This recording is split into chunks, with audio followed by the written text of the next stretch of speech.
মাত্র ৪২ রানে অল আউটের লজ্জা পেল শ্রীলঙ্কা।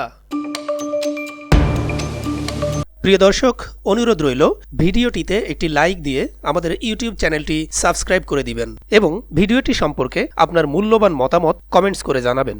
মাত্র ৪২ রানেই গুটিয়ে গেল শ্রীলঙ্কা।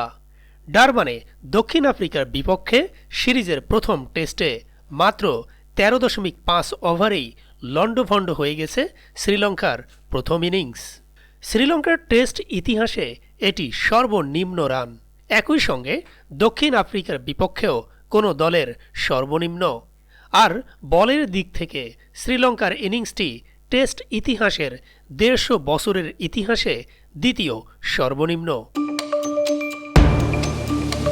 এই ইনিংসের আগে টেস্টে শ্রীলঙ্কার সর্বনিম্ন রান ছিল ৭১।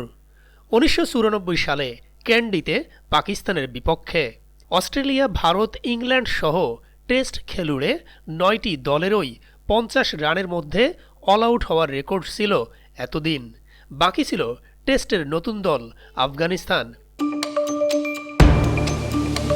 ডারবানের কিংস মিডে শ্রীলঙ্কাকে ৫০-এর কমে অল আউটের সেই বিব্রতকর তালিকায় ঢুকিয়ে নিয়েছে দক্ষিণ আফ্রিকা।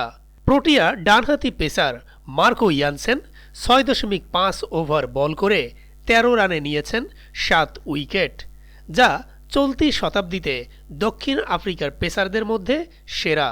শ্রীলঙ্কার ১১ ব্যাটসম্যানের মধ্যে মাত্র ২ জন ২ অঙ্কের ঘরে পৌঁছাতে পেরেছেন। ০ রানে আউট হয়েছেন ৫ জন।